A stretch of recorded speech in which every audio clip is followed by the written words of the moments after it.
Masih bersama saya Adini dan kembali kami sampaikan berita Padang hari ini.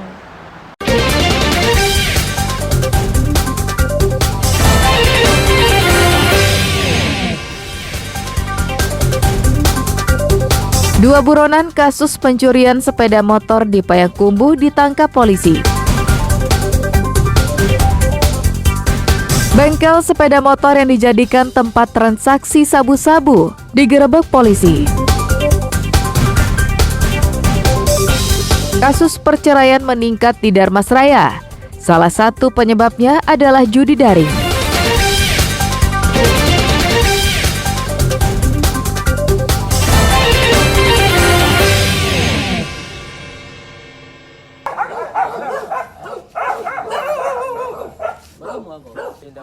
Tim Opsnal Satreskrim Polres Payakumbuh menangkap seorang tersangka pencurian kendaraan bermotor yang telah lama dicari, yang bernama Dewa.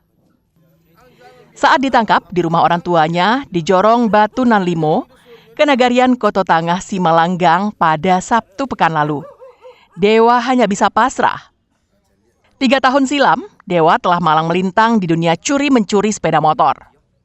Saat itu, Dewa telah menggasak 4 sepeda motor di beberapa tempat di Payakumbuh.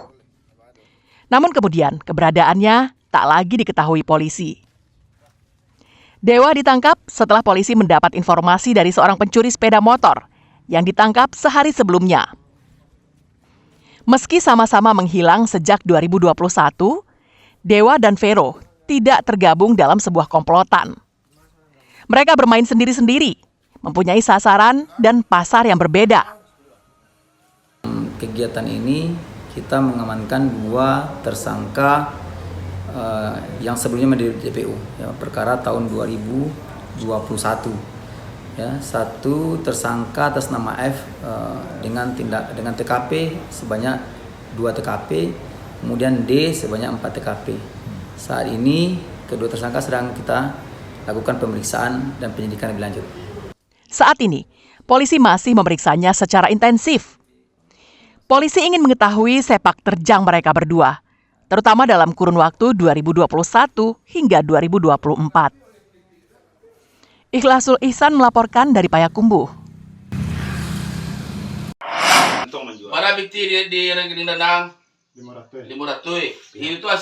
Berbagai cara dilakukan pengedar narkoba untuk menjual barang haramnya. Seperti yang dilakukan Irwandi, seorang residivis yang kembali ditangkap polisi di sebuah bengkel sepeda motor milik temannya di Desa Sikapak Barat, Kecamatan Pariaman Utara, pada hari Minggu. Penangkapan ini berawal dari informasi yang diketahui polisi, jika Irwandi baru saja menjemput paket sabu-sabu dan hendak diedarkan di Pariaman. Polisi yang membuntutinya kemudian menangkap Irwandi di sebuah bengkel sepeda motor. Hasil penggeledahan yang dilakukan, polisi menyita 1 paket sabu-sabu yang disimpan secara rapi di dalam sedotan, uang tunai hampir 2 juta rupiah, peralatan untuk mengonsumsi sabu-sabu, serta sebuah timbangan digital. Keberadaan timbangan ini menjadi indikasi yang kuat jika Irwandi adalah pengedar sabu-sabu.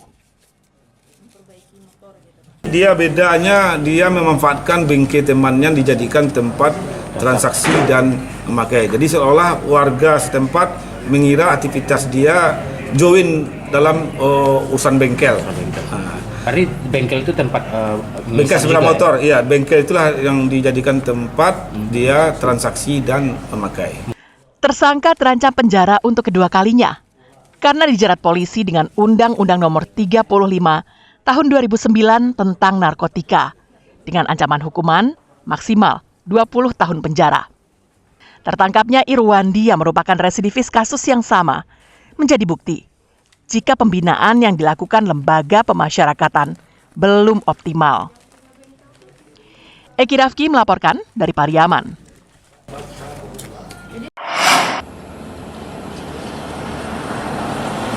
Kasus perceraian di Darmasraya dari bulan Januari 2024 hingga akhir Mei 2024 meningkat tajam dibanding periode yang sama pada tahun lalu. Dalam 5 bulan terakhir, tercatat 158 kasus gugatan perceraian rumah tangga yang masuk ke Pengadilan Agama Pulau Punjung. 117 diantaranya adalah kasus gugatan cerai yang diajukan oleh istri. Sisanya 41 kasus diajukan oleh suami.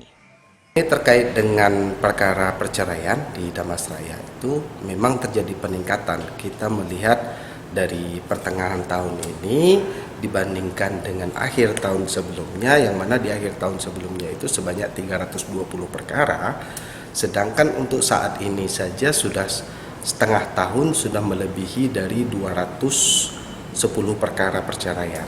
Adanya hiburan malam, perjudian, serta tidak memberikan nafkah terhadap istri.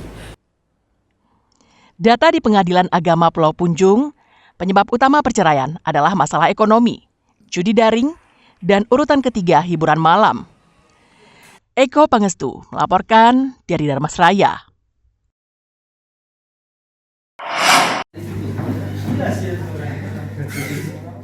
Masa tanggap darurat di Agam berakhir tanggal 8 Juni lalu. Pemerintah setempat menetapkan masa transisi dari kondisi darurat ke pemulihan dan mulai diberlakukan sejak tanggal 9 Juni 2024. Hal itu diputuskan dalam rapat evaluasi tanggap darurat di Mes Pemda Agam di daerah belakang Balok Bukit Tinggi pada Sabtu pekan lalu. Rapat membahas langkah strategis dalam pemulihan pasca bencana yang melanda Agam, termasuk pemulihan sarana dan prasarana, relokasi dan normalisasi, pemenuhan kebutuhan pokok, serta transisi dari kondisi darurat ke pemulihan. Masa transisi akan diberlakukan paling lama sampai bulan Maret 2025 atau sampai tahap rehab dan rekonstruksi darurat. Saat ini warga tidak ada lagi yang tinggal di pengungsian, tapi mereka mengontrak di tempat yang lebih aman. Biayanya sedang disiapkan pemerintah kabupaten dengan menggunakan uang tunggu hunian.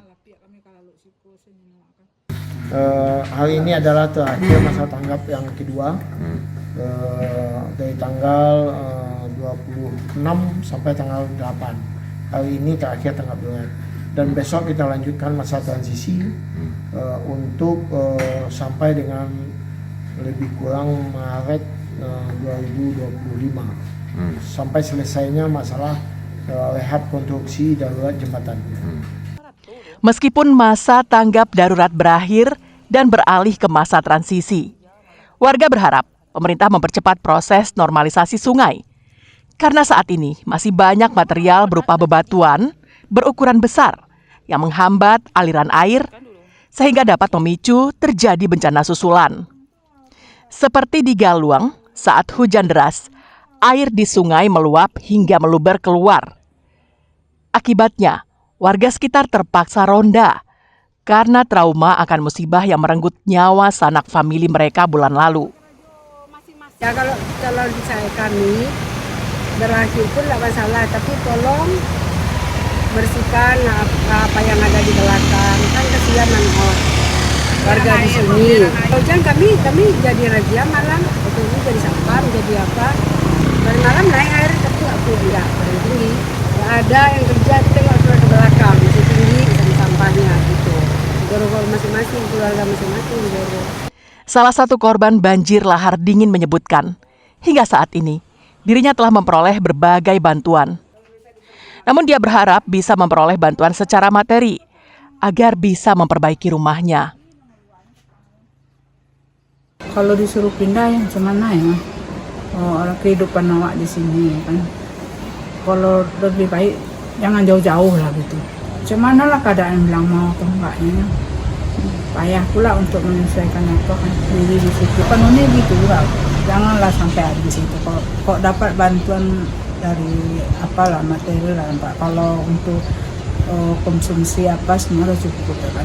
Dan untuk perbaikan rumah lah kalau rumah kami yang rusak parah. Pemerintah daerah juga akan merelokasi penduduk ke tempat yang aman. Namun rencana ini kurang disetujui oleh lebih dari 100 warga yang terdampak. Dina Amrina melaporkan dari Agam.